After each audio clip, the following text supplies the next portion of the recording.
You've probably seen these terms thrown around in your pension documents, maybe by a financial advisor. Unit linked and with profits. They sound kind of complicated, right? Well, today we're going to pull back the curtain and make sense of them. And trust me, by the end of this, you'll get the one key difference that could totally change how you look at your investments. It really all boils down to this one simple question. When it comes to your money, who's in the driver's seat? Do you want to be the one with your hands on the wheel, feeling every single bump and turn in the market? Or would you rather hand the keys over to the insurance company and let them drive, trusting them to give you a smoother, more predictable ride? That choice, that's the key to understanding everything we're about to talk about. All right, first up, let's talk about the path where you're in total control, the unit-linked contract. You can think of this as the what you see is what you get option. Your money's journey is directly tied to the wild ride of the market. So, what is it exactly? Well, a unit-linked policy basically ties your benefits directly to an investment fund that you get to pick. Your premium buys a certain number of units in that fund, and from that moment on, the value of your policy is simply the value of those units. If the market goes up, they go up. If it goes down, well, they go down too. It's a direct, no-filter link to what the market is doing. The whole process is actually pretty straightforward. Step 1, you pay your premium.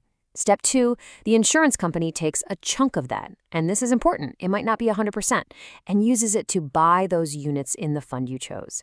And then step 3, the value of your policy just follows the price of those units. It's a simple 3-step dance you can easily keep an eye on. Okay, so you might be wondering, how does the insurance company make its money here? A big part of it is built right into the price of the units. You'll see 2 prices, a big price and an offer price. It's simple. You buy at the higher offer price and you sell at the lower bid price. That little gap in between, that's called the bid-offer spread. And that's one of the built-in costs that goes right to the insurer. And yeah, that spread isn't the only thing to watch out for. There are other charges that can kind of chip away at your returns over time. For example, if that allocation percentage is less than 100%, the company keeps the rest of your premium. Then you've got annual management charges for actually running the fund, and often some fixed policy fees on top of that.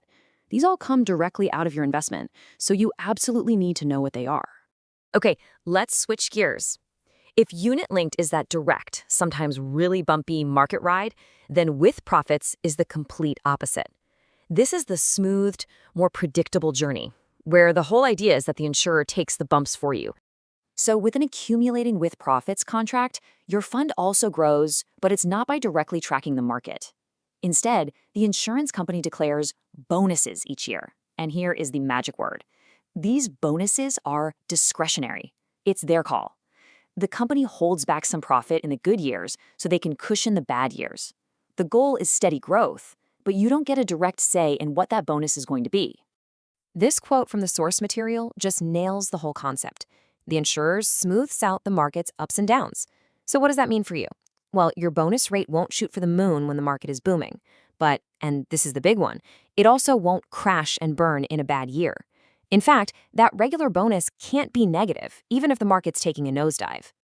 Let's see how this actually works. Say a policyholder pays in £7,000. In year 1, the insurer adds a 2.3% bonus. Cool.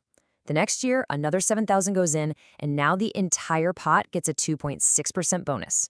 It's this compounding growth based on whatever bonuses they decide to declare that creates that nice, steady upward climb you see here. And there's one more little piece to this puzzle. On top of those regular yearly bonuses, the company might add a final one-off terminal bonus when the policy matures. This is basically their way of sharing some of those profits they held back over the years to create that smoothing effect we talked about. Okay. Now we're getting to what I think is the most important insight in this whole explainer. With these products, you've got to understand that there are 2 separate worlds running side by side. The world that you, the customer, sees, and the hidden world where the company does its business. From your point of view, the system is designed to look super simple. You pay your premium, you get your annual statement, and you see the value of your investment. You're only really meant to interact with one part of this whole machine. And that one thing you see is what's called the unit fund. This is your world. It's just the total value of your units at any given moment. It shows the growth. It shows the charges coming out. To you, this looks like the whole story. But here's what's happening behind the curtain. The insurer is running things in the non-unit fund. This is the company's world. This is the pot where all the money from the bid-offer spreads, all those different charges and fees, and any premiums that weren't allocated, this is where it all goes. It's also how the company pays its own bills and, where its profit actually comes from.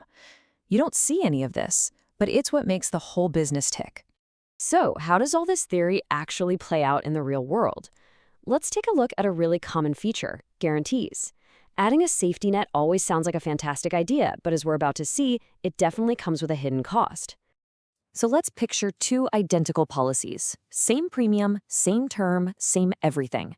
The only difference? Policy A has a guaranteed minimum death benefit of £50,000. Policy B has no guarantee at all. How do you think they're going to perform over time?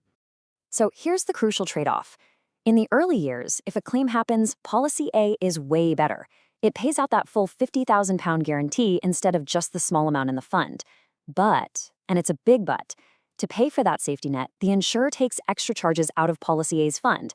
That means Policy B, with no guarantee charges, actually grows a little bit faster. By the end of the term, Policy B's final value is probably going to be just a little bit higher.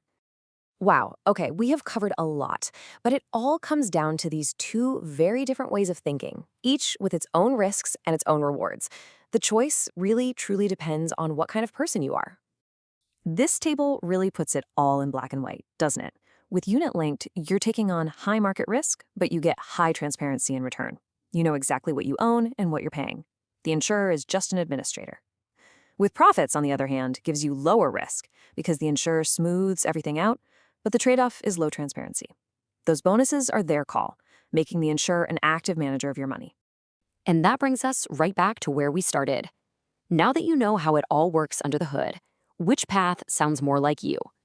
Do you want the direct control and total transparency that comes with riding the market's roller coaster? Or do you prefer the stability and peace of mind you get from letting an insurer smooth out the ride for you? There's no right answer. It all depends on your own philosophy.